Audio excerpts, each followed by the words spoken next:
halfway through February and I've still done my TBR game video. I already rolled the prompts, I already started the books and even finished 2 of them. So I was thinking I'm just going to show you what prompts I got for the game, and I'm doing that now.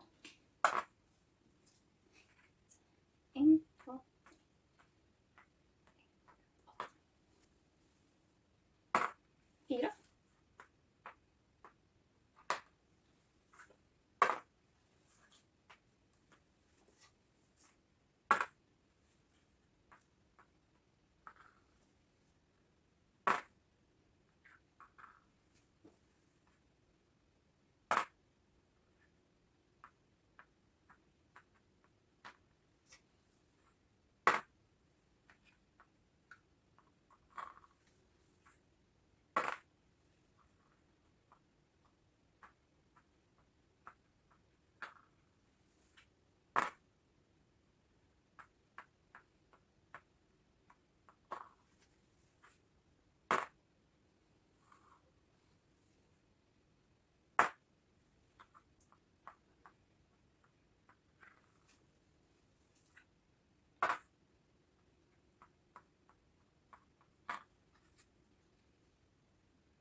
So, those are the prompts I have to choose books for this month.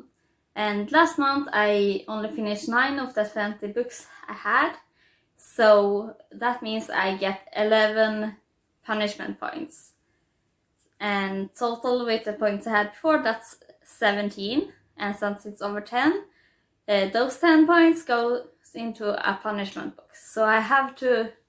So one of the books I picked this month have to be a punishment books, which is a collection of books I have that I'm not that interested in reading or have DNF'd before such, and I have to do this month and then have 7 points to the next one.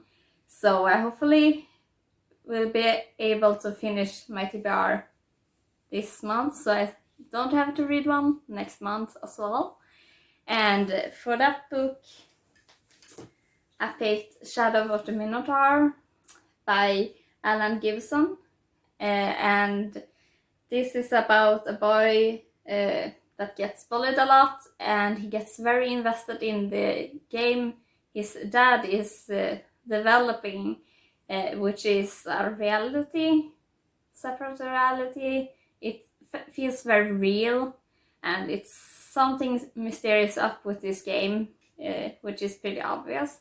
It's based on myths, so Greek heroes, and as the first book's title inclines, it's about the Minotaur, it seems like. It's 3 books in a series, I got all 3, but I DNF'd this one twice, which is why it's a punishment book. And, well, I'm going to show the prompt I'm using this for from the TBR game, because I don't have them in my head.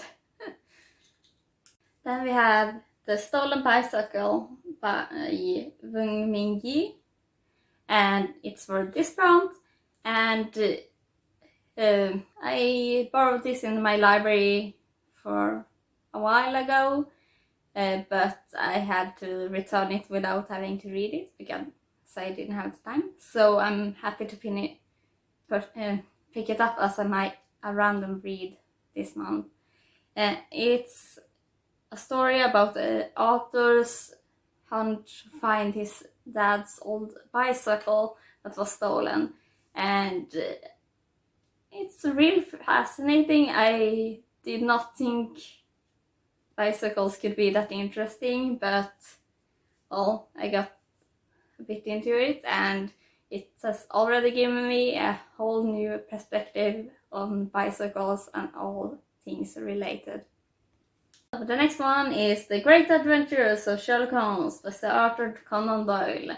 And this is my reread for this month because I really felt like some mysteries that I can cozy up to in my sofa. And I really like Sherlock Holmes, so I find something very cozy with reading them and nostalgic. And this is a collection of the short stories, and well, that's about it. It's also for this month. I believe it's library. I remember this one. And I'm looking forward to continue this one. Next one is The Red Palace by Yoon. And I don't know why I want to say her last name like that, but I hope it don't offend them. Yes.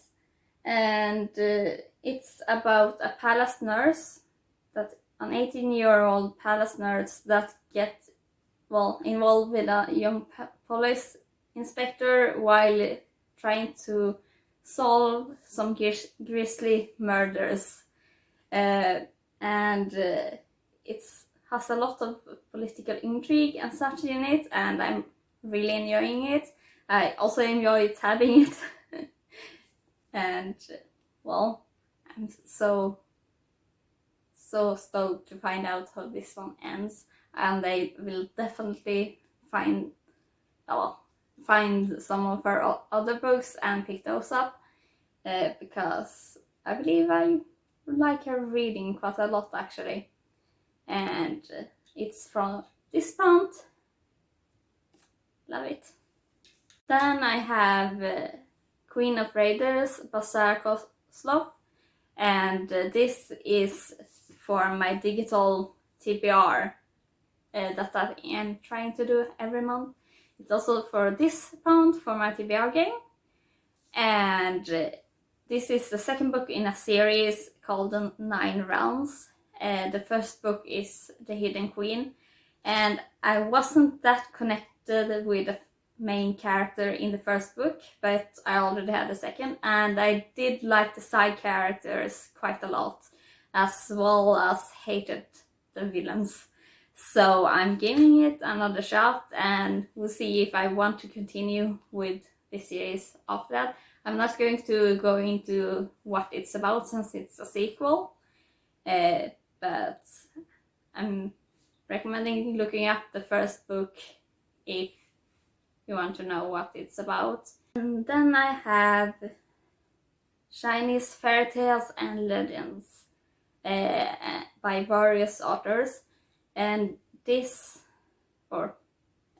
is a collection of short classical fairy tales from China.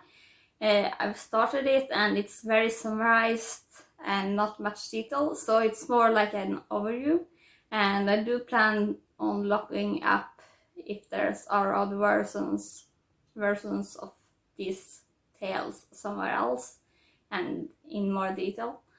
But I really like the fairy tale vibe, and I'm looking forward to knowing more of other tales from around the world. So this is also the book I have for my one of the prompts for the TBR Knockout, which is a story collection, since it's a collection of fairy tales, kind of self-explanatory. Well, and that's that. Then I had The Jester by Michael G. Sullivan, and this is the first book I've read by him. I got this one before I even knew who he was, before I heard anything about him on BookTube. And I already finished this one actually, and it's for this prompt. I really like this book. It's a sweet taste of his main character, so I'm looking forward to be able to pick up is Rioridan Revelations. I can't say the name to save my life, but I'll try and properly spell it here. And well, it's audio only, and it was only 53 minutes long, but short and sweet. I do recommend it, so if you have access to it and possibility to pick it up, please do. You didn't have to have any knowledge of the world or stop reading the book at all, so I do appreciate that. On the next one. Then we have book The Visit, which is a sci-fi book, and it's written by Shimamda Ngozi Adichie. I do apologize for my pronunciation, but I could not remember the name because it's very foreign to me. But this is a sci-fi story that I believe is about first contact with aliens. I'm not 100% sure. I don't know anything about it except it's about 20 pages and really short and a sci-fi.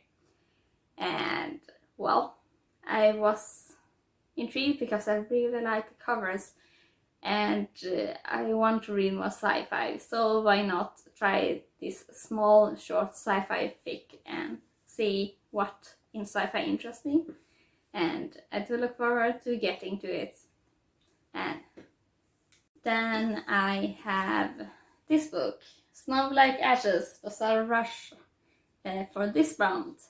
And this will also be one of my books for Polarthon, and I already started it because I'm filming it, this one, on the second day of Polarthon. So I had this on my shelf for a good amount of time now, so I'm really happy to get into it, and this readathon is giving me an excuse to get to it. So I barely started, so I'm not going to comment on it, but I believe it's about this girl that's trying to save her kingdom, the Kingdom of Winter, from disappearing, because all the kingdoms in this is divided by seasons. And that's all I know about it. And it's a trilogy, I believe. And I'm looking forward to see if I made a good decision picking this one up or not. Then I have Would You Like to Be a Family by Koyama. And this is a collection of shorter stories about gay couples coming together. I'm partway through it and I find it really cute, especially the first one. I'm a bit divided on the second one, but I have to see the other two, how they feel. And I only picked this one up for the cover and it seemed really sweet, so why not? It's for this month, if I didn't already pick up, and I'm looking forward to see if the other two stories in this one live up to my experience with the first one. So then I have another 3 books for my Polarthon readathon, and these 3. It's Polar Bears Explorers Club, which is the first book. Then there's Explorers on Which Mountain, which is the second, and the third is Explorers on Black Ice Bridge. And I finished the first one and really enjoyed it, so I'm looking forward to getting into the other 2. And I picked this one for these prompts, an addition to my Polarthon, and I really enjoy this series. It is about exploring, and if you like exploring and fairy tales and mystical and magical places and creatures, I do really recommend this one, because I adored every minute of the first book and I really want to get to the second one now. So I'm going to end it here. So these are the books I'm reading this month in addition to my digital ones. And it seems very possible to finish this one out in 28 days. And hopefully I will. I believe the biggest challenge will be this one because it's a bit of a slow plug through, even if it's interesting. It's condensed quite much, even though it's less than 300 pages, I believe, or slightly above 300 pages. And this one I can switch on the audio if I want to, so that's a bonus. But I'm probably will finish this one. And now I'm just going to end it here because I want to get back to reading Explorers on which Explorers on which mountain. It completely left my mind for a moment. That's so embarrassing. Well, I hope you had a good time, and I hope if you participate in the Polarthon, you're doing good progress. So, hi, goodbye.